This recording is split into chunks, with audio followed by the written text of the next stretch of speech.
What's up guys, Sean here, coming to you today straight out of Leipzig in Germany, and today is an exciting day because today we've got another board review just for you guys. We are talking about this bad boy right here. In my hands here, or on my lap, I've actually got a Odyssey Board Company Nahoa version 2 straight out of Singapore. For those unfamiliar with Odyssey Board Company, they've been a player in the scene for a while, primarily in the Asia Pacific region. You don't see them in Europe too often, but I think that's starting to change, especially because of this setup. The V2 Nahoa has been getting a lot of attention lately, and it's funny actually because a lot of my friends that ride out there in that scene have recently actually gotten picked up by this brand for sponsorship. So I reached out to the guys at Odyssey Board Company and I'd asked if they'd be interested in actually sponsoring one of these boards for this review. So big thank you to Odyssey Board Company in Singapore. Much love coming out to you guys. And I'm really looking forward to getting this guy opened up and testing it out and letting you guys know what I think of it. This is a complete board setup, so let's open this guy up and see what we've got here. So this is pretty dope here, guys. This is the Nahoa Nightfall V2. This board comes in two designs. They all have this kind of wave design here, and this is the Nightfall edition. So it's pure black and white, which I love. I think it's like really cool looking. And they've also got another one on their website, which is with the natural finish, and the wave is painted in with the blue and stuff. So, but this is pretty badass. So right out of the box, one of the things you'll notice is you should probably have a basic idea of how to actually assemble a setup. The board comes like this. The wheels and hangers for the trucks are assembled here, and the hardware, the base plates, are actually all in here. You can see the little bag, I don't need to take that out, but the base plates, hardware, bushings, no, wait, the hardware is not in here. Actually, where's the hardware? Okay, so I found the hardware. If you order this setup, be careful because the whole box was wrapped in this protective plastic stuff here, and the hardware was actually just affixed in this little pouch to the plastic wrapping right there. So definitely pay attention if you are ordering this, because without these little screws and bolts, you're not going to get too far. So just so you know. I'm going to put this guy together and let's take a look at it in depth. So I'm putting the board together and I came up with this first little flaw here that I want to show you guys, which is not tragic, but a little annoying. I mean, I don't know if you can see it here. It's hard to focus with all the black and the lighting in my apartment right now, but this second hole here has been drilled. It's like not completely opened. If you can somehow get that, there you go. Like you can see, I want to use the further back setup with the holes. And now I can't, because this guy, like if I try to put the screw through there, like I actually cannot, I can't get that through that hole, you know, it's stuck, which is unfortunate. Again, that's right there. You can kind of see it was like casted improperly somehow. Not tragic, I'll just have to use the other hole up here, but just something to be aware about. So a bit of an update here with the holes. I basically, I did get it to work. It was a very technical approach, but basically I forced the screw through it with brute strength, and that seems to have worked. So the trucks, both base plates are now on there very solidly. And a couple of little side notes here. So what I've got here, this is actually a Paris Savant truck. This is a 180mm hanger with a 50-degree base plate setup. Very standard in the longboard dancing world, and a little nice tidbit here, just for comparison, because this is a very familiar truck in the scene.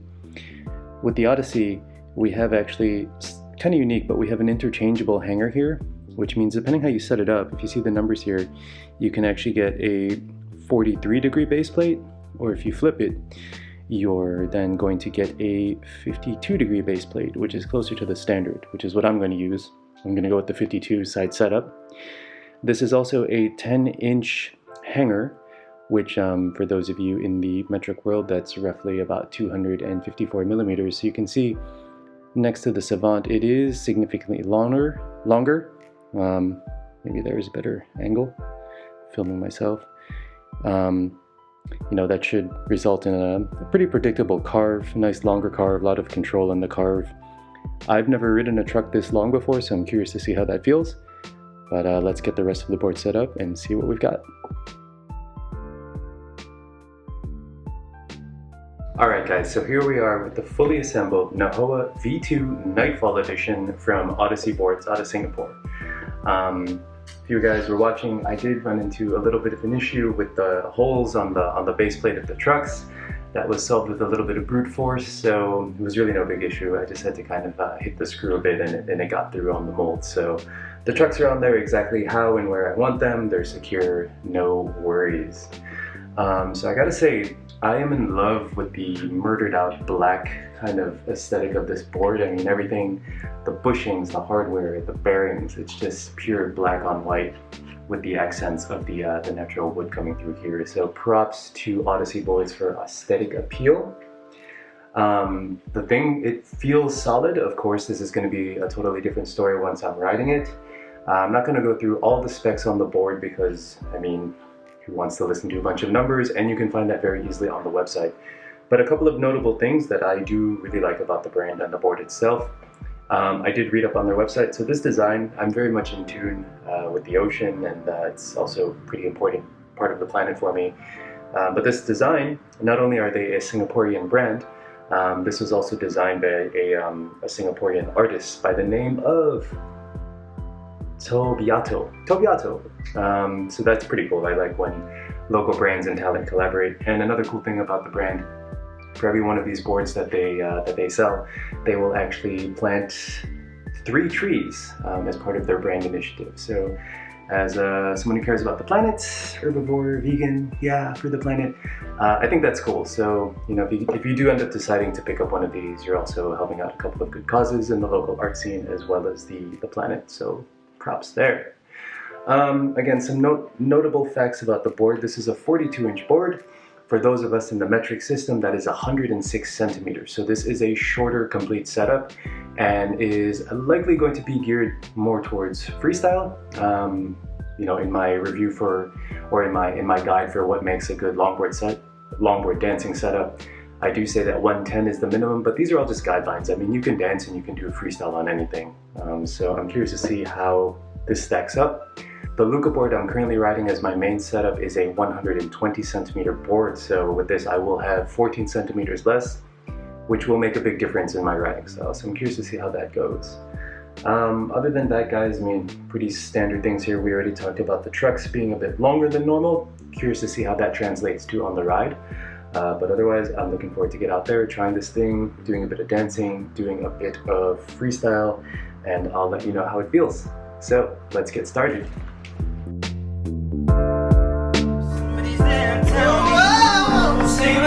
Say my name when no one is around you. Say, baby, I love you if you ain't running game. Say my name.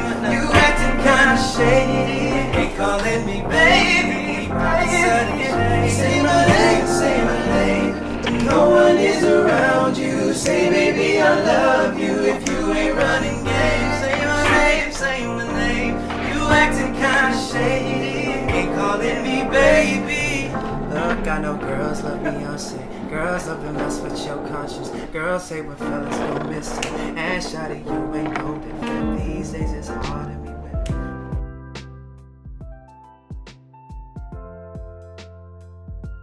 Okay, so Mario, how was your first ride on the Odyssey Board Company Nahoa version 2 Nightfall edition?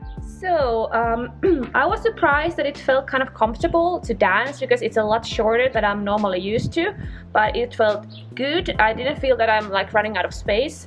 What I noticed most importantly was that the stock pushing setup is kind of soft, so it felt really agile and like it reacted quickly to my movement on the board. So, but to me it's a bit wobbly, but I think it can be fixed if you just change the bushings.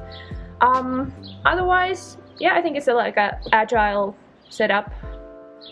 So. Okay, Consti, what do you think about your first ride on the Odyssey Board Company Nahoa version 2 Nightfall edition?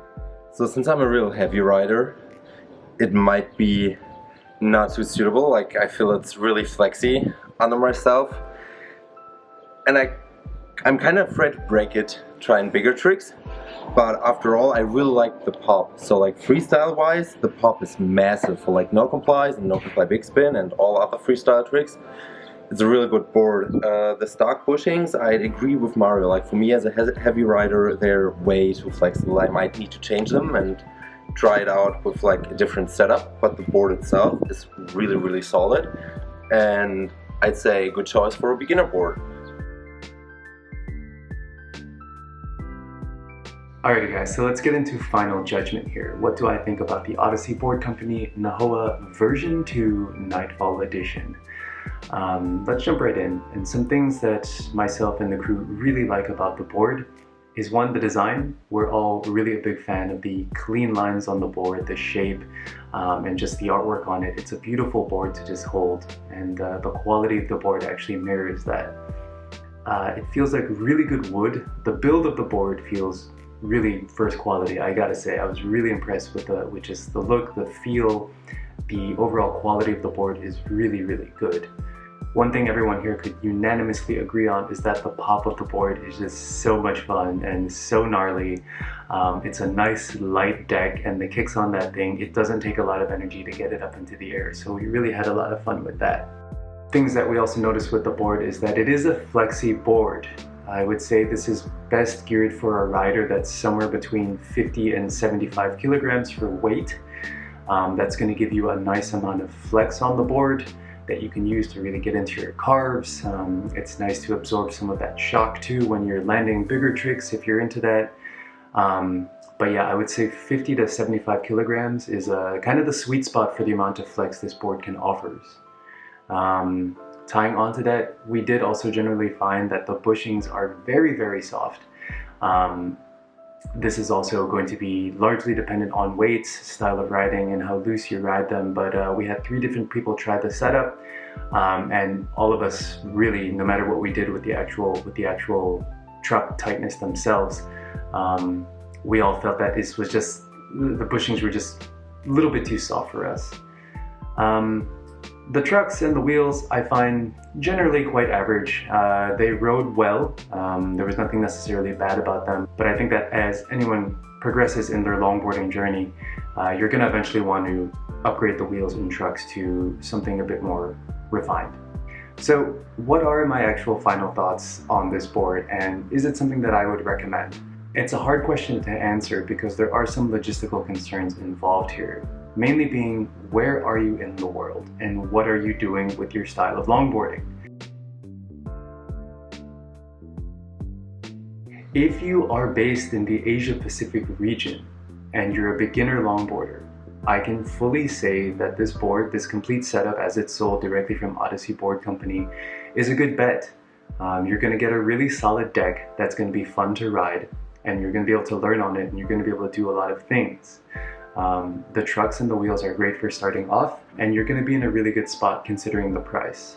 As of creating this video, the board, the complete board, goes for 158 euros, and that basically converts evenly just depending on what currency you pick on the website. I think for 158 euros for this complete setup is a really, really good deal. I don't think you're going to be able to do much better than that and still get a product that's quite good in quality and can actually grow with you. Like I said, if you replace the wheels in the trucks over time, you're still actually left with a pretty solid setup. If you were to grab some Paris trucks, maybe some fat-free wheels, blood oranges, whatever. This is something that is not just going to leave you over a little bit of time because, like I said, the deck does feel really solid. If you're an intermediate or advanced rider in the Asia Pacific region, I think even trying out the board by itself could be pretty interesting for you. If you've got a set of trucks and wheels that you already like, I think this could be a really cool board to actually just try out and maybe get more into freestyle or try some different styles of riding. It's just, it's a fun board to have.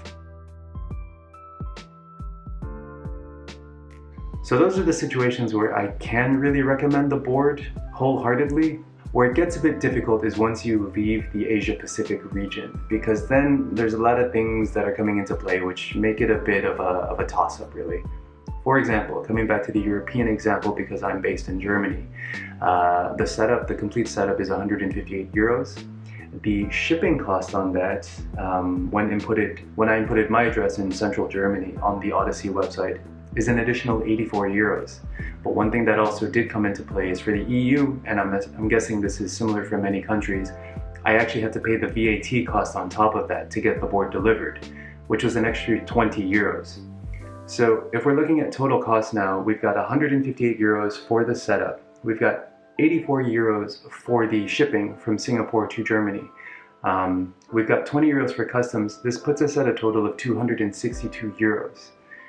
Yes, that is still significantly cheaper depending on what you're looking at. This is still going to be about 80 to 100 euros cheaper than a full setup from a European maker, depending on what you're looking at.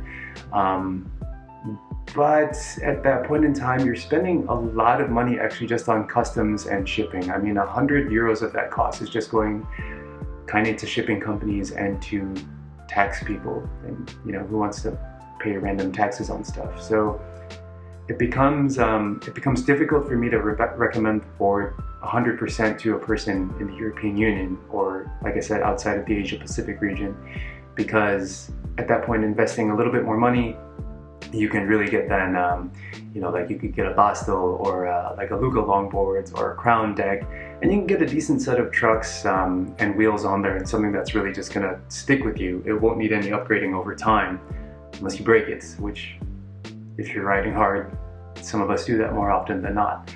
But if we're just comparing like a new board to new board, it becomes really tricky. I think if you're in love with the design, and you're curious about seeing how this board actually performs, I would still recommend maybe ordering the board by itself, or if there are any specials where Odyssey in the future does any shipping promos and offers worldwide shipping for free. I don't know if that's ever going to come. Then definitely look into this as an option, but as things stay today, it becomes hard to really recommend the board outside of the Asia Pacific region, just because I think there's other options that may be available for better use of the money, because then you're really putting all of the money towards the setup and towards your riding style versus putting a third of the cost just to shipping and taxes. So you're really going to need to look into this depending where you are in the world.